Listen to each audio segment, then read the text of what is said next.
Olá pessoal, bem-vindos ao meu canal de esportes. Vou falar com vocês sobre Goiás e Atlético e Coritiba e Cruzeiro. O Goiás jogou com o Atlético às 4 horas da tarde de domingo, lá no Serra Dourada, e houve um domínio total do Goiás frente ao Atlético. O Atlético estava bastante desfalcado, estava sem o Paulo Baier, sem o Pedro Botelho, e daí acabou ocorrendo duas contusões durante o jogo, né, que foi com o Everton e com o Marcelo. O Atlético teve que improvisar bastante, ficou sem criatividade no meio-campo. O Goiás é um time certinho, já é a quarta vitória consecutiva do Goiás, está em busca da briga pelo G4 da Libertadores. O Walter é um excelente jogador, o fato dele estar acima do peso em nenhum momento atrapalha ele, já que ele tem bastante qualidade, deu 2 dribles ali no Maranhão que ele está procurando a bola até agora, né, no primeiro gol. Quando ele fez o terceiro gol, acabou não comemorando, até estranhei a situação, já que o Goiás estava fazendo 3 gols no Atlético, o Atlético está no G4, mas é que houve uma briga lá na torcida lá, e ele quis protestar contra essa briga e daí acabou não comemorando o gol. O Atlético não deu nenhum trabalho ao Goiás, não teve jogadas de linha de fundo, não teve domínio no meio campo, foi amplamente dominado pelos goianos. Provavelmente lá o técnico do Goiás estudou um pouco o Atlético, mas a situação de estar jogando 3 horas da tarde, né, de horário de verão lá na região central do país é bastante sufocante. O atleta está acostumado com as baixas temperaturas de Curitiba e quando pega uma temperatura dessa talvez tenha atrapalhado um pouco, mas a grande verdade é que o Atlético não esteve em campo, sabe? Nem de longe lembrou aquele time maravilhoso que ganhou do Flamengo lá no Maracanã, ou até mesmo o time que ganhou as 2 partidas em casa. Como eu disse nos vídeos anteriores, o Atlético levou bastante sorte nessas 2 partidas, acabou vencendo, mas não tem jogado muito bem. O Everton tem feito excepcionais defesas, tem salvo o Atlético de não perder pontos. Nessa oportunidade, se machucando, entrou o Santos não estava entrosado com a equipe, mas também pela grande jornada do Goiás acabou ocorrendo essa situação do 3-0.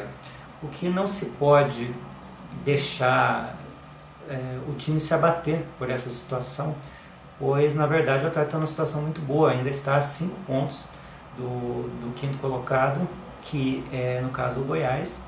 O Botafogo acabou empatando o seu jogo, então o Atlético ainda está em terceiro colocado, sabe? Então a situação ainda é bastante boa. Nada de terra arrasada, foi apenas um tropeço, o pior tropeço do Atlético brasileiro. Você vê, nós estamos na 30ª rodada e só agora o Atlético acabou tomando essa saraivada, né? Então acredito que o pessoal tem que botar a cabeça no lugar.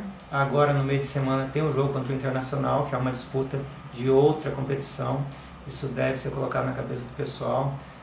Talvez com o retorno do Paulo Baier, porque acredito que o Paulo Baier tenha sido poupado, e eu acredito que o jogo seja diferente.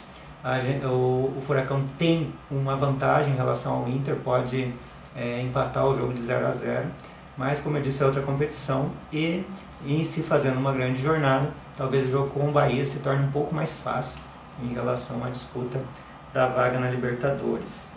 Falando sobre o Curitiba, o jogo foi completamente diferente. Na verdade, como no vídeo anterior, né, o Curitiba teve um problema contrário em relação ao Atlético Mineiro, e agora o Atlético tem um problema contrário em relação ao Goiás. Porque o Curitiba jogou muito bem, voltou a jogar um grande futebol, pegou um time de qualidade. O Cruzeiro não é um time que fica marcando muito, então o Curitiba teve grandes oportunidades de gol, né?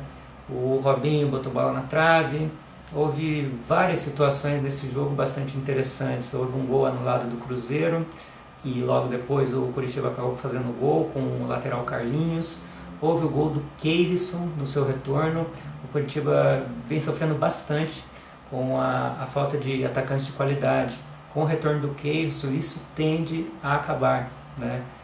O Alex também jogando, o time joga mais para frente, né? O pessoal demonstrou bastante interesse, foi aquele afã, foi no embalo da torcida. O Coritiba teve muito volume de jogo, teve muita vontade de ganhar essa partida, em nenhum momento foi dominado pelo Cruzeiro. O Cruzeiro teve algumas chances esporádicas. O gol do Cruzeiro foi de um pênalti que não houve, sabe? Então, acredito assim que o juiz tenha se precipitado a marcar aquele pênalti. Depois, aos 39 minutos, houve um toque de mão lá do zagueiro do Curitiba dentro da área, que foi mais pênalti do que aquele pênalti que foi marcado a favor do Cruzeiro, mas poderia ter tirado a vitória do Curitiba. Com essa vitória de 2-1, o Curitiba dá uma escapada ali da zona do rebaixamento. Acredito que tenha subido 2 posições e com o empate do Vasco não perdeu sua posição de jeito nenhum, já que venceu, chegou a 37 pontos. Tem uma semana pela frente para trabalhar, para pegar o segundo colocado do campeonato, que é o Grêmio. Também pode ser que tenha uma excelente jornada, mas o Grêmio não é um time como o Cruzeiro. O Grêmio joga mais retrancado, mais fechado, e talvez o Curitiba tenha muito mais dificuldade de vencer o Grêmio do que teve para vencer o Cruzeiro. O Cruzeiro, mesmo nessa situação de ter perdido, ainda tem 9 pontos à frente do segundo colocado, que é o Grêmio. Então a situação do Cruzeiro é bastante confortável. Ninguém de longe pensa que alguém possa ameaçar o Cruzeiro, mas para quem pensa em título é importante que o Cruzeiro perca, né? Como aconteceu agora nessa jornada com o Curitiba. Então é esperar para frente que o Curitiba consiga novas boas jornadas. Ainda tem 8 partidas, porque essa é a 30ª rodada. Nessas 8 partidas eu acredito que pelo menos umas 3 vitórias deve ser o suficiente, né, para resolver essa situação do Curitiba. Depende muito do que os outros fizerem, mas quanto mais gente tiver para lá brigando pelo rebaixamento, melhor para o Curitiba, e talvez a gente consiga manter pelo menos 2, né, representantes paranaenses para o ano que vem na primeira divisão. E para o Atlético, como eu já disse, a situação contra o Bahia talvez tende a melhorar dependendo da jornada que fizer contra o Internacional, mas o Bahia não é um time tão forte contra o Goiás, mas convém não dar chance para o azar, né? Já que a diferença pode vir diminuindo, já que o Goiás vai pegar o Náutico, e está todo mundo passando pelo Náutico, né? Então, se o Atlético não conseguir um bom resultado contra o Bahia, talvez a situação da Libertadores fique um pouco ameaçada. Não tanto, mas um pouco. Então convém abrir o olho e começar a pensar mais fortemente nas vitórias e preparar melhor os times para que conquiste os seus lugares aos sóis. O Curitiba, no caso, ficar na primeira divisão, e o Atlético, esse lugar na Libertadores.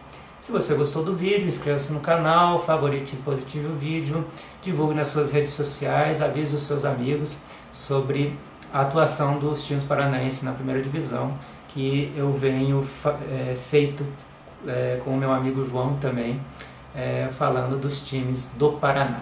Bom dia, boa tarde, boa noite, boa hora.